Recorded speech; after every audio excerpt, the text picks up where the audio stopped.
Bonjour à tous et bienvenue à ce nouvel épisode de Immotalk qu'on oriente sur l'investissement immobilier, qui est quelque chose de cher aux particuliers qui souhaitent investir dans l'immobilier au Maroc. Aujourd'hui, je suis ravi d'être avec mon ami maître Fessal Lazrak, notaire à Casablanca. Bonjour Fessal. Bonjour Kevin. En discutant ensemble dans la préparation de ce podcast, on a identifié notre objectif aujourd'hui, c'est de comprendre la fiscalité qu'il y a autour d'un investissement immobilier pour qu'au moment où une personne physique, je voudrais qu'on le cantonne pour cet épisode à la personne physique qui souhaite acheter, qui est le plus répandu, on va dire, dans un investissement immobilier au Maroc, qu'on puisse comprendre, qu'un investisseur puisse comprendre quelle est la fiscalité qui tourne autour d'un achat immobilier si on va en faire un investissement. Donc, au moment de l'achat, quelles vont être les différentes taxes, frais qui vont tourner autour de cet achat. Au moment de l'exploitation du bien, donc si je le mets à louer ou même si je ne le loue pas, quelles vont être les taxes que je vais avoir. Et puis, éventuellement à la revente, si jamais par la suite je dois le revendre, quels sont les impôts, les taxes et les frais que je vais avoir autour de ça. Donc,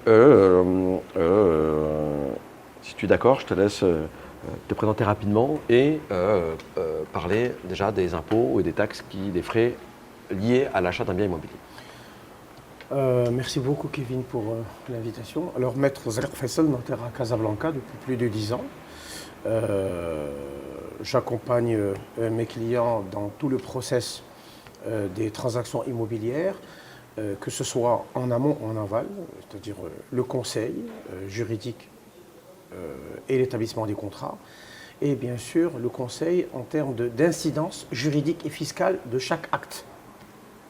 C'est pour cette expertise justement que j'ai souhaité que tu sois avec nous aujourd'hui. Comme ça, la personne qui veut acheter et qui veut investir, surtout maintenant avec la perspective de la Coupe du Monde 2030, nous assistons à une explosion du BTP, de l'investissement immobilier et de la construction immobilière. Alors, normalement, quand on veut acheter, forcément, il y a des taxes et des droits à payer à l'État, les droits d'enregistrement. Ok. Donc ça qui sont payés chez le notaire directement, auprès du cadastre? Non. Alors, les droits d'enregistrement, c'est les droits qu'on paye aux impôts. Très bien. À la Direction générale des impôts. Qui est payé lors de l'achat directement chez le notaire. Exactement. Aussi, les droits de la conservation foncière. Très bien. Droit d'inscription de l'acte sur les registres fonciers. Okay. Les droits d'enregistrement, ils sont proportionnels à la nature du bien. Si je veux acheter un terrain agricole, si je veux acheter un terrain nu, si je veux acheter un appartement en bureau, ou si je veux acheter un appartement qui rentre dans le cadre d'une convention de logement social. Okay. Les taux, ils diffèrent. Okay. 4%, 5%, 3% et aussi 6% pour les terrains agricoles. Très bien. Maintenant, la taxe relative à l'inscription, généralement, elle est de 1,5%. TTC ou hors taxe du bien, sur le prix de vente Sur le prix de vente déclaré. Très bien. D'accord. Ou sur l'évaluation, par exemple, s'il y a une cession à titre gratuit, une donation. Ok. On prend l'évaluation. D'accord. Et après, on paye 1,5% sur... On paye 1,5% à la conservation foncière et ça dépend des cas. Quand il y a une donation, par exemple, que je fais à mon épouse, à mes enfants, à mes parents, à frères et sœurs, c'est un tarif réduit d'enregistrement de 1,5%. Ok. Si je fais une donation ou aussi à la personne qui est soumise à la kafala, c'est-à-dire une personne que j'ai adoptée, okay. Parce que l'adoption, on ne parle pas d'adoption baroque, on parle de la kafala. Cette personne-là que j'ai pris sous mon aile, si je veux le faire une donation, d'accord, elle bénéficie aussi du tarif réduit. Ok. À part ces cas-là particuliers, c'est le droit proportionnel. D'accord. D'accord. Donc on achète un appartement, on achète un bureau, on achète une villa, 4%. Très on bien. achète un terrain nu, 5%. Ok. On achète un logement social, 3% d'enregistrement.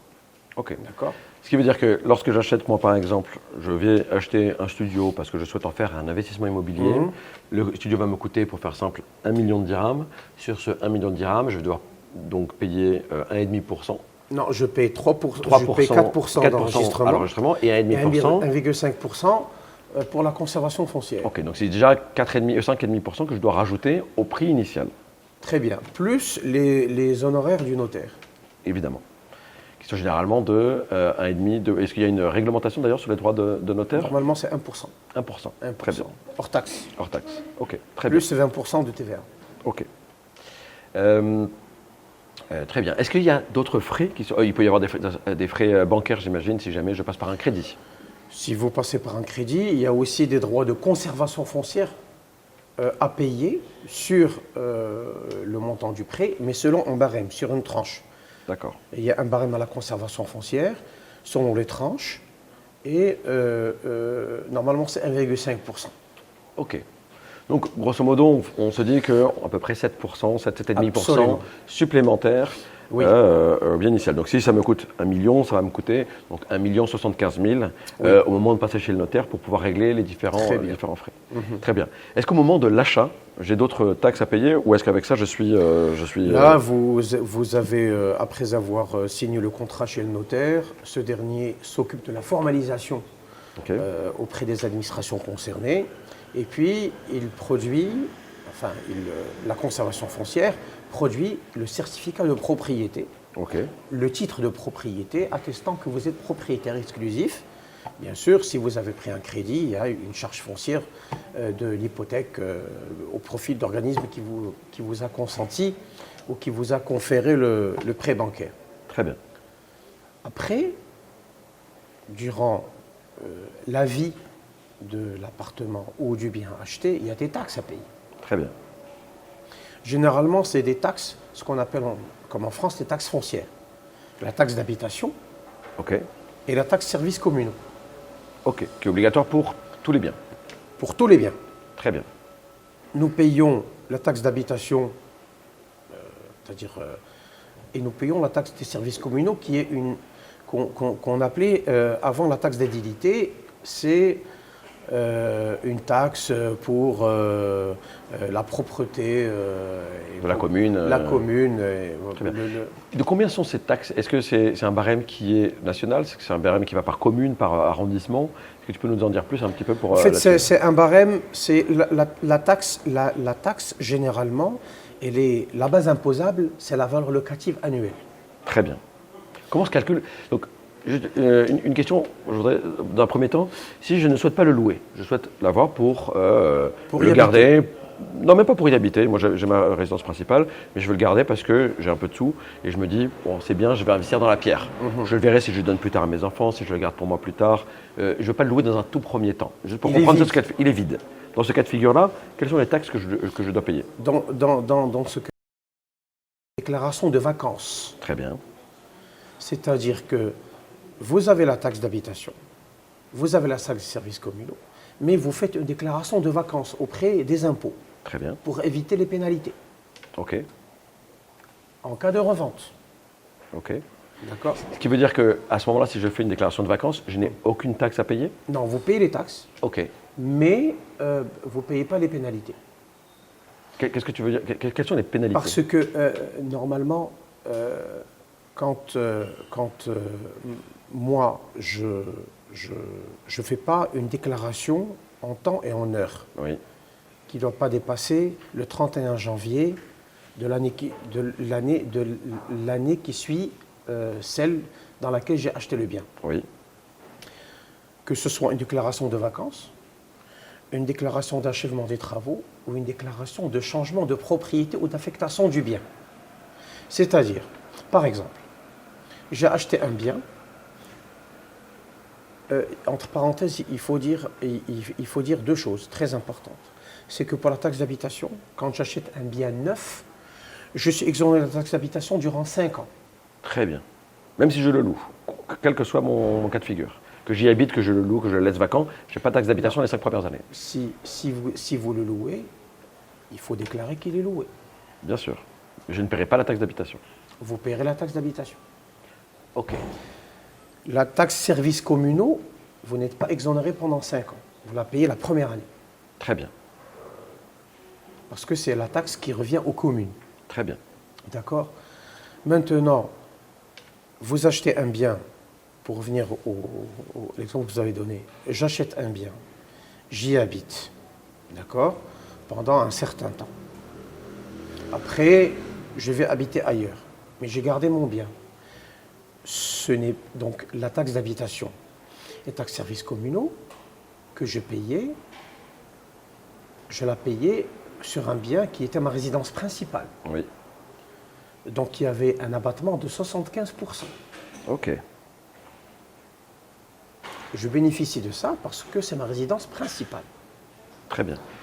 Si je vais ailleurs, cette résidence deviendra une résidence secondaire. Oui, Donc il faut que je fasse une déclaration de changement d'affectation. ok, Parce que pour les impôts, j'habite toujours là-bas. Surtout si je ne change pas mon adresse sur ma carte d'identité. Donc il faut que je déclare aux impôts que cet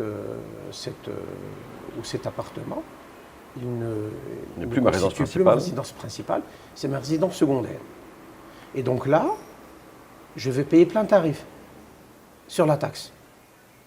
Et c'est très bien pour moi, parce qu'en cas de revente, je n'aurai pas de surprise. On va me dire, il y aura une révision de la taxe, parce que vous avez acheté un bien, et vous n'avez pas déclaré celui-ci résidence principale ou vacant. Et donc, vous allez payer des majorations. C'est là où il peut y avoir les pénalités que commencé tout à Absolument. l'heure.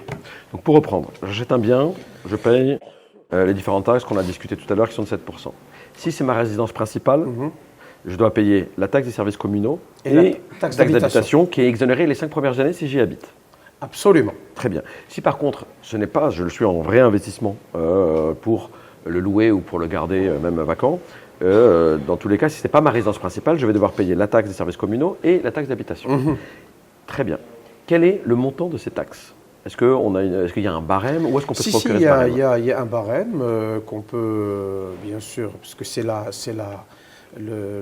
loi relative à la fiscalité des collectivités locales, qui parle de D'accord. taxe d'habitation, taxe services communaux. Il y a un barème, Ok, il y a un mode de calcul, ok. d'accord, Qui se base sur la valeur locative. donc. sur la valeur locative annuelle. Et qui est estimée par qui? C'est moi qui estime la valeur locative? Ce sont les impôts qui estiment la valeur locative? C'est en fonction du montant du bien acheté? Quand, bien sûr, il y a une valeur locative qui est estimée par les impôts, Ok. mais si moi j'ai un contrat Ça se basera sur ce... en bonne et due forme, Très bien. signé, légalisé, enregistré, que j'ai mes reçus, que je déclare mon loyer, ben, c'est sur cette base-là que... Très bien. Donc s'il est vacant, s'il est resté vacant, il y aura un calcul qui est établi par les impôts sur lequel je devrais payer. Si jamais je dois faire la déclaration de la vacance. Mais je dois faire la déclaration de la vacance, évidemment. Absolument. Et si jamais il est loué, on se basera donc sur le contrat de bail. Il faut que je garde mes reçus. Et donc la taxe d'habitation et des services communaux se basera sur le montant perçu Sur annuel. le montant perçu. Comment est-ce que, si je veux prévoir en amont, comment est-ce que je peux savoir sous quel taux, enfin quel va être le montant de la taxe à payer en amont? Je veux toujours, j'habite Marrakech, je veux acheter un studio à Guélise, il va me coûter 1 million de dirhams, je vais payer 7,5%, ok, 75 000 dirhams, c'est très clair. Je vais le louer par la suite. J'ai quelqu'un, comment est-ce que je vais savoir combien va me coûter ces impôts de manière annuelle? En fait, quand on achète un bien, d'accord, le notaire ou le promoteur s'occupe de ce qu'on appelle la production de l'article, numéro d'article Ok. des impôts, qui est le matricule de l'appartement. Ok.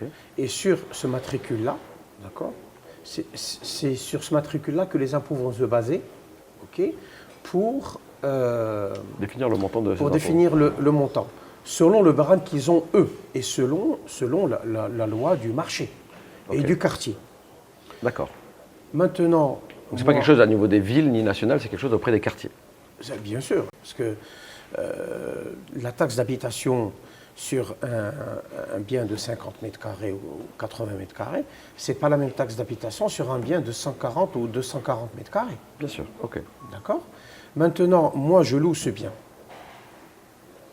J'ai mon contrat de bail. Oui. J'ai mes reçus. Je déclare aux impôts. Et je reçois la taxe des services communaux et la taxe d'habitation comme étant une résidence secondaire louée. D'accord. D'accord. Et donc, là, je paie annuellement la taxe y afférente.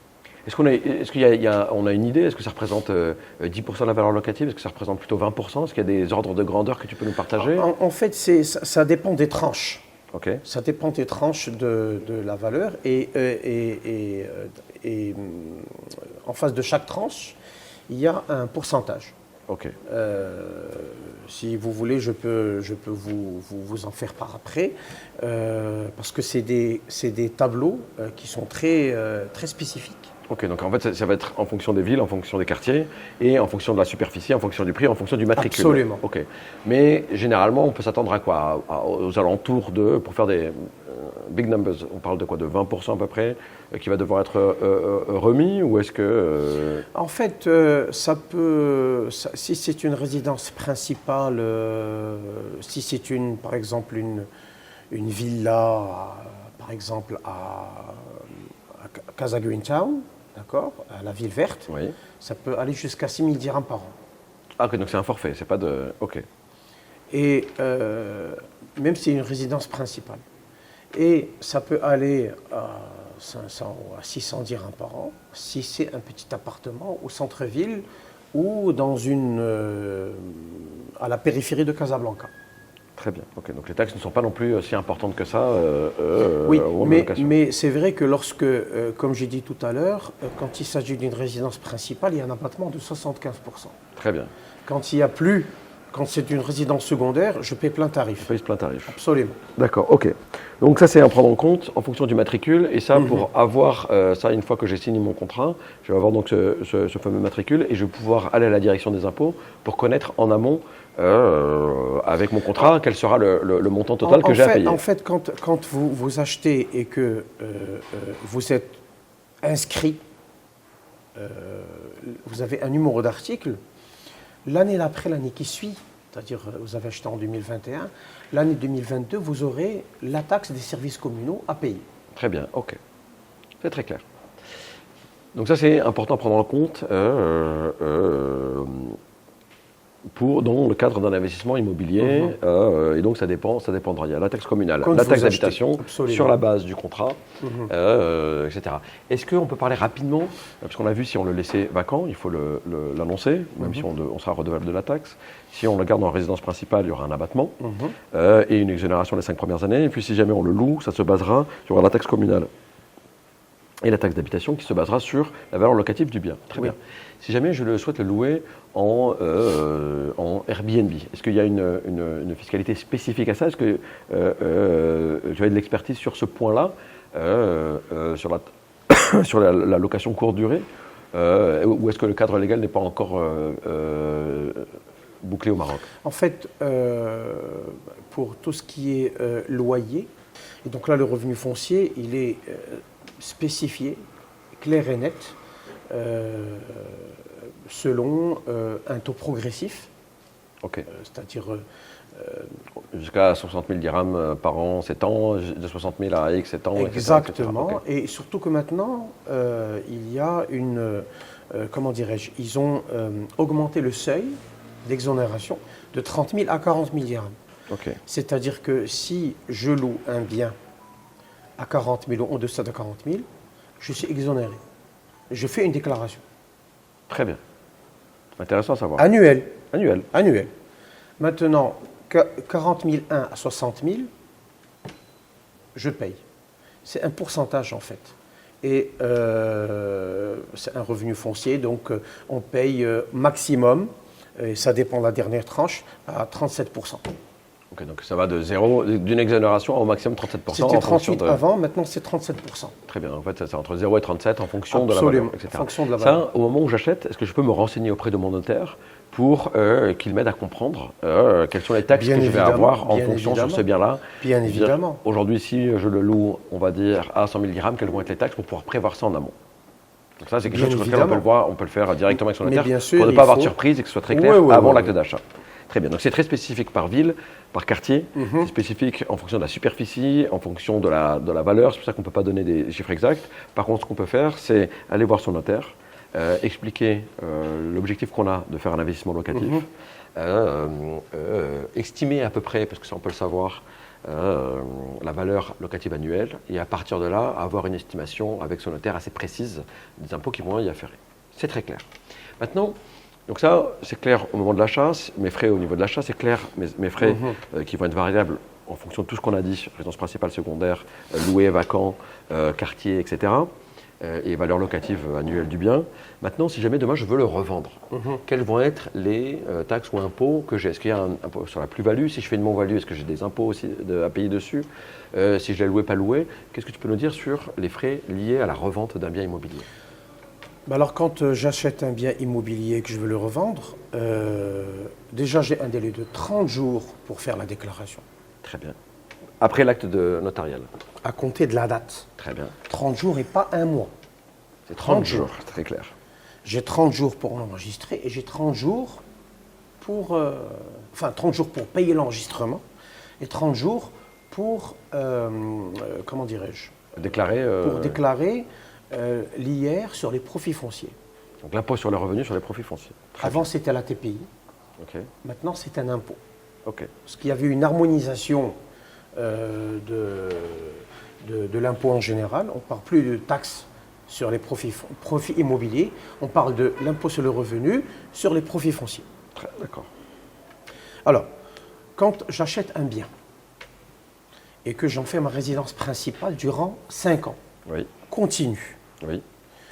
j'ai par exemple les relevés de consommation qui stipulent, qui prouvent que J'ai bien vécu là. que j'ai une consommation régulière, j'ai l'adresse au niveau de la carte nationale Ok. depuis que j'ai acheté. C'est pour ça que moi je conseille à mes clients, quand ils achètent un bien et qu'ils comptent en faire leur résidence principale, je leur dis, il faut absolument Actualiser ça. actualiser sa carte nationale.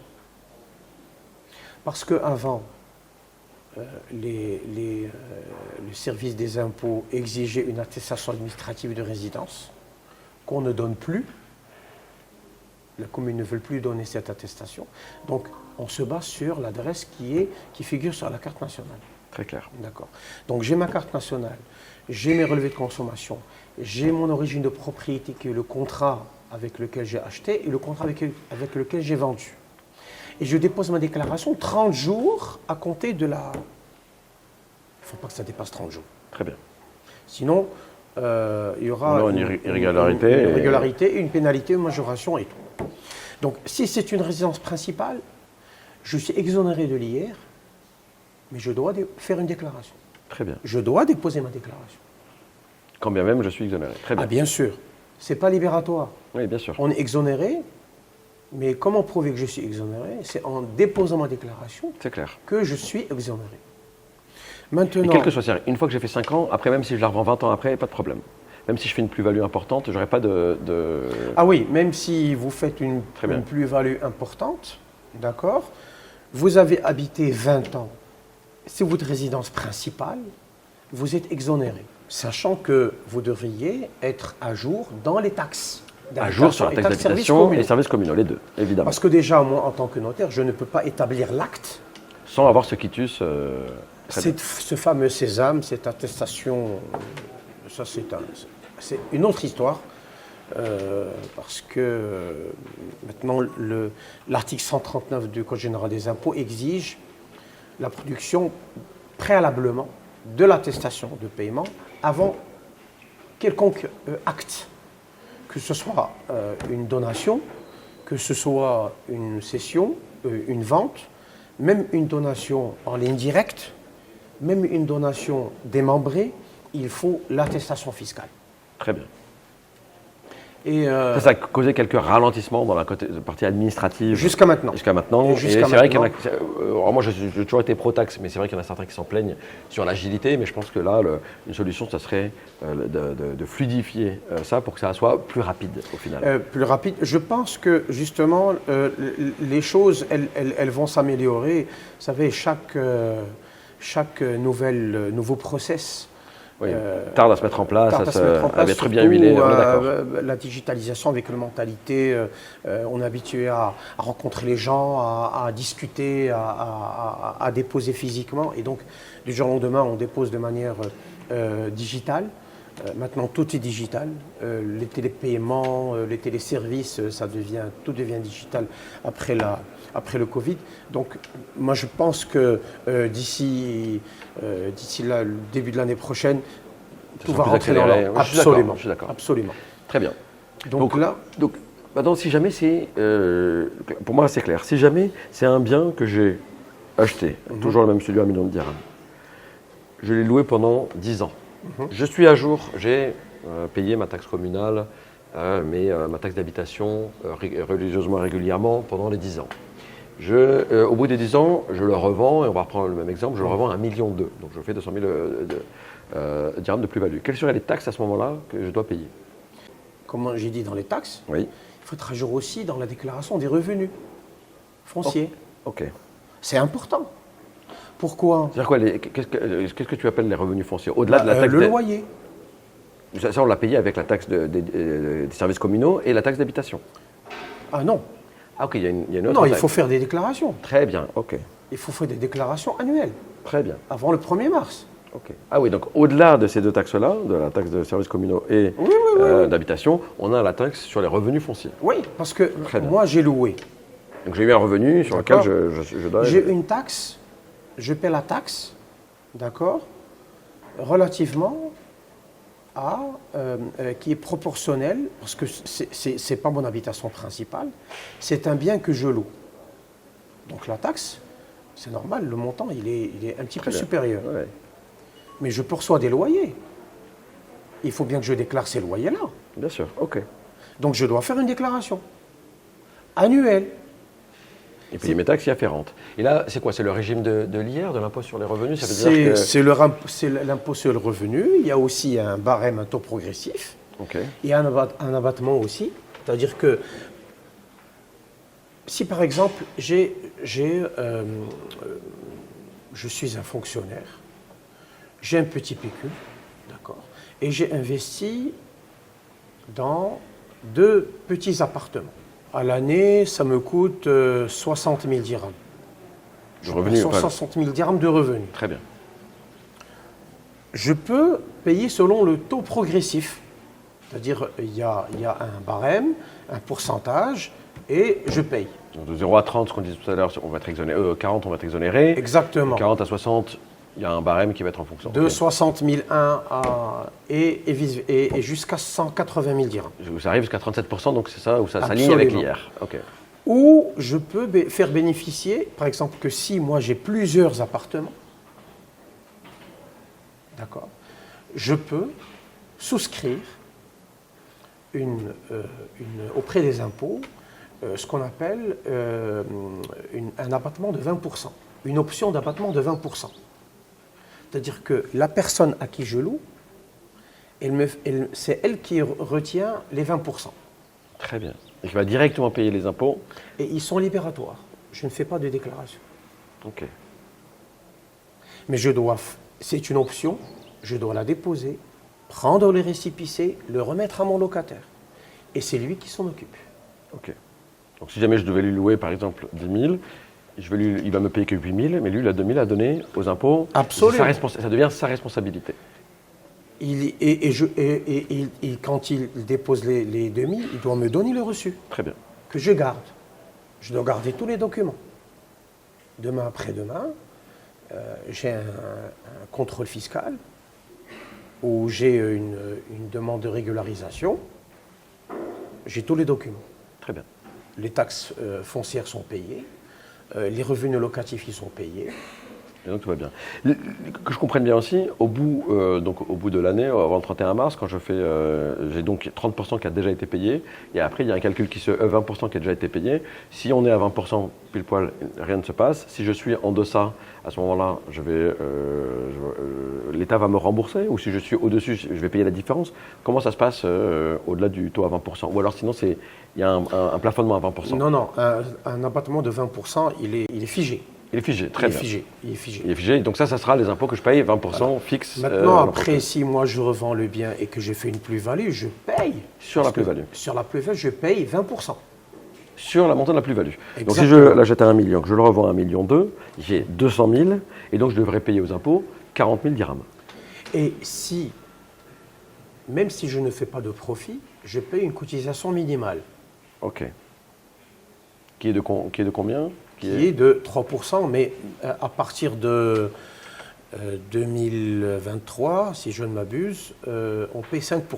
C'est-à-dire que 3% de cotisation minimale, plus 2% qui est une provision sur redressement. Ok. D'accord? Et si après, je dirais, quand je paye mon IR sur les profits fonciers, les impôts disent que voilà, j'ai payé au prix du marché, ils me rendent les 2%.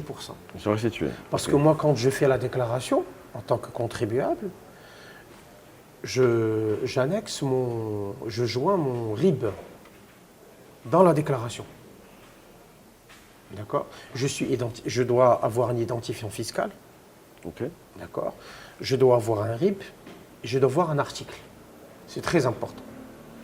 L'article de la taxe d'habitation, taxe service commune. Celle qui m'est fournie par le notaire le jour de la signature. Absolument. Okay. Et je dois être à jour dans toutes mes taxes et impôts.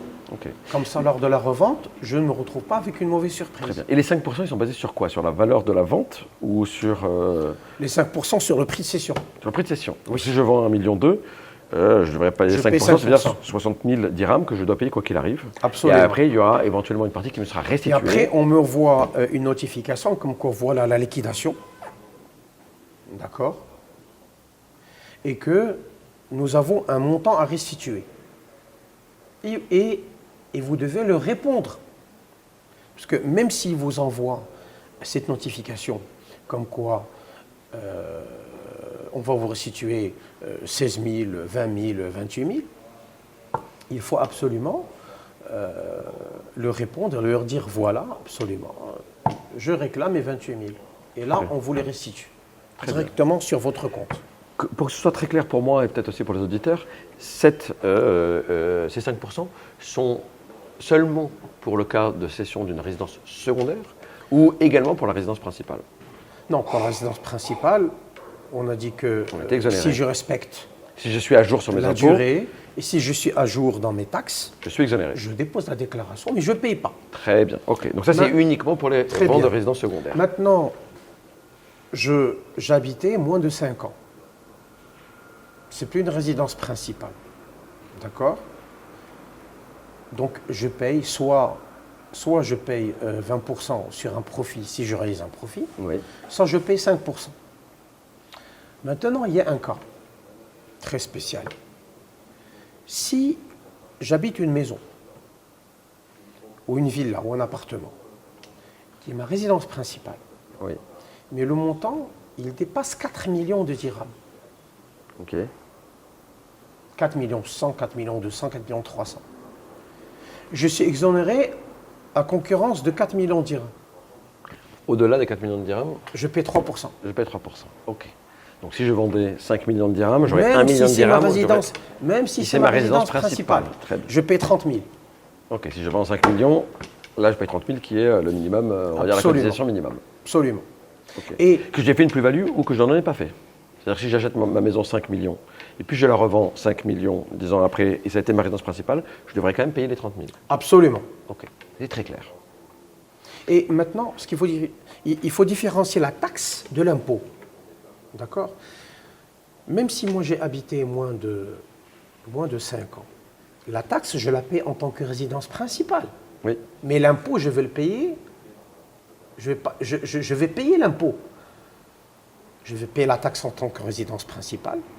mais je vais payer l'impôt sur le profit foncier parce que j'ai habité moins de 5 ans.